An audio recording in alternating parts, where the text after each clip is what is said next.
Delphine Lalaurie, a socialite e a mansão dos horrores. Em 1834, Nova Orleans era uma cidade de máscaras, cheiros e sussurros, mas a sociedade tinha um farol de elegância, a mansão de 3 andares de Madame Marie Delphine Lalaurie, na Royal Street. Ela era a anfitriã perfeita, rica, charmosa e descendente da elite crioula. Suas festas eram lendárias, seu vestuário impecável. Mas sob o lustre de cristal e o piso de mármore, a verdadeira Delphine Lalaurie operava um laboratório de tortura humana, selado pelos seus privilégios sociais e pelo silêncio cúmplice de uma era de impunidade.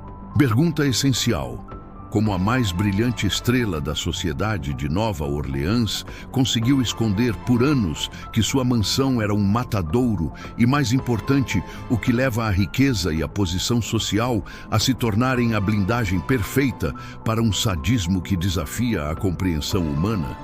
O desenvolvimento, a ascensão social e a criação da máscara. Delphine McCarthy nasceu em 1787 em uma proeminente família crioula de Nova Orleans.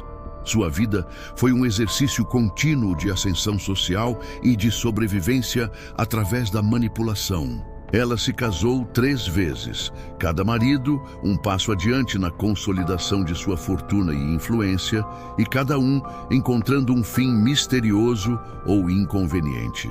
Seu terceiro e último casamento foi com um médico muito mais jovem, o Dr. Louis Lalaurie, o que consolidou seu status e lhe deu um sobrenome influente na cidade. A mansão na Royal Street, comprada em 1832, era o palco de sua performance. Era um símbolo de riqueza e civilidade. Delphine usava seu status e charme com uma destreza calculista, garantindo que ninguém questionasse o que acontecia atrás das paredes elegantes. Ela vivia em uma sociedade onde a escravidão era legal e brutal, o que lhe proporcionava a cobertura ideal. Ninguém da elite se importaria com o bem-estar dos escravizados, desde que o decoro social fosse mantido. Os primeiros sussurros, no entanto, vieram das ruas. Os primeiros sussurros e a lata de lixo humana.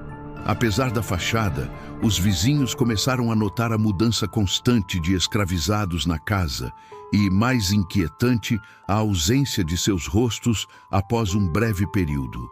A história mais famosa e que chamou a atenção foi a da jovem escravizada, conhecida apenas como Lia, ou a cozinheira de 12 anos. A lenda urbana diz que Delphine, em um acesso de raiva brutal por um nó no cabelo mal escovado, perseguiu a menina com um chicote pelo telhado da mansão. Aterrorizada, a menina pulou do telhado e morreu no pátio abaixo. A morte não causou alvoroço policial, mas a maneira como o corpo foi rapidamente enterrado no terreno da mansão, sim. A lei foi flexível. Delphine foi multada e obrigada a vender 9 de seus escravizados. Aqui está o cerne da sua psicopatia social. Delphine rapidamente providenciou para que seus parentes comprassem os escravizados leiloados e os revendessem de volta para ela. Para a sociedade, ela havia cumprido a lei. Na verdade, ela havia reabastecido seu estoque de vítimas e reafirmado seu total controle sobre elas. O escândalo não a fez parar, apenas a tornou mais secreta. Os quartos nos fundos do 3º andar, que eram estritamente proibidos a todos, exceto ao marido, e que ele raramente frequentava por medo ou cumplicidade, se tornaram o centro de um horror que superaria qualquer lenda. E mansão tornou-se uma câmara selada, onde a crueldade era o ar que se respirava. O incêndio e a descoberta chocante. A impunidade de Madame Lalaurie terminou com um erro básico: o fogo. Em 10 de abril de 1834, um incêndio irrompeu na cozinha da mansão. O fogo, que começou no fogão, não foi o ponto central, mas sim o que ele revelou. Quando a porta da cozinha foi arrombada para conter as chamas, uma idosa, a cozinheira principal da casa, foi encontrada acorrentada ao fogão. Ela alegou ter iniciado o incêndio deliberadamente. Seu objetivo desesperado não era fugir do fogo, mas sim alertar o mundo, pois sabia que seria levada ao quarto proibido no terceiro andar e que esse destino era infinitamente pior que a morte por chamas. A multidão e a polícia exigiram que Delphine abrisse as portas do quarto proibido do terceiro andar, alegando que poderiam haver mais pessoas presas. Delphine, visivelmente pálida e resistente, recusou, alegando serem apenas equipamentos de costura e itens privados. A insistência da multidão, porém, era grande demais. O que os populares e os oficiais encontraram ao arrombar a porta foi a prova material e nauseante do seu sadismo. E é nesse momento que o véu da civilidade de Nova Orleans é rasgado, revelando uma cena que aterrorizaria a América e garantiria a Madame Lalaurie um lugar sombrio na história. A Câmara de Horrores revelada. Quando a porta do terceiro andar foi finalmente arrombada, não havia equipamentos de costura, mas sim um espetáculo que paralisou os oficiais mais endurecidos e a multidão que observava. O quarto proibido era um laboratório macabro. O ar estava denso com o cheiro de morte, esgoto e infecção.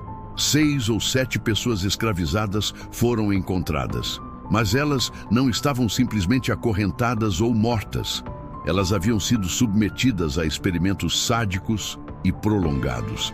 O cenário era de um horror quase cirúrgico, evidenciando o envolvimento do Dr. Lalaurie, ou pelo menos a sua indiferença profissional ao que Delphine praticava. Encontraram vítimas com membros mutilados e quebrados, alguns aparentemente presos a uma máquina para alongá-los de forma grotesca. Corpos suspensos por correntes, com ferimentos abertos e sinais de chicoteamento extremo. Uma vítima que teve os joelhos e cotovelos quebrados e colados, transformando-a em uma espécie de caranguejo humano, forçada a rastejar. Uma mulher com a boca costurada, forçada a comer os próprios dejetos. Estes não eram atos de punição rápida, mas sim de tortura metódica e desumanização total, realizados ao longo de meses ou anos. Era a prova de que a mansão da Royal Street não era apenas um lar de elite, mas um gulag privado, onde Delphine e possivelmente seu marido exploravam o limite da resistência física e mental de seres humanos. Os sobreviventes estavam em condições tão deploráveis que a morte seria um alívio. O choque na multidão, que esperava encontrar um porão de escravos maltratados, mas não uma câmara de tortura medieval, foi absoluto. Era a prova de que o sadismo de Delphine ultrapassava a brutalidade comum da época. Era uma perversão pessoal, camuflada pelo seu prestígio. A fúria pública e a fuga estratégica. A notícia se espalhou como um incêndio. Naquela mesma noite, a multidão, que incluía cidadãos livres e escravizados alforriados, cercou a mansão. Não era a polícia que viria fazer justiça. Era a fúria do povo tomando as ruas. Os cidadãos não queriam esperar pelo lento processo legal ou pelo perdão da elite. Eles arrombaram as portas, destruindo a mobília luxuosa. O objetivo era claro: capturar Delphine Lalaurie e fazer justiça com as próprias mãos. Foi uma tentativa de linchamento brutal e imediato. Delphine, no entanto, era uma mestra em manipulação e sobrevivência. Ela não fugiu pela porta da frente. Usando uma carruagem preparada, alegadamente subornando o cocheiro, ela conseguiu escapar no meio da confusão. A carruagem a levou para o porto, onde ela embarcou em uma embarcação que a tirou de Nova Orleans para sempre. O Dr. Louis Lalaurie a abandonou durante o caos e desapareceu por conta própria. Delphine nunca mais seria vista publicamente na América.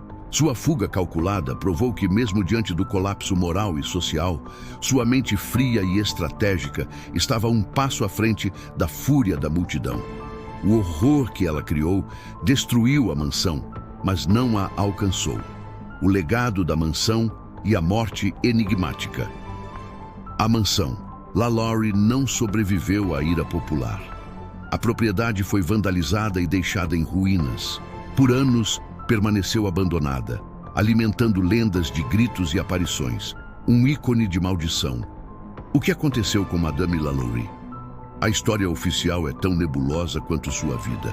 Acredita-se que ela tenha se estabelecido em Paris, na França. Documentos encontrados décadas depois sugerem que ela morreu em 1849 de causas naturais. A verdadeira morte de Delphine Lalaurie é irrelevante para a história.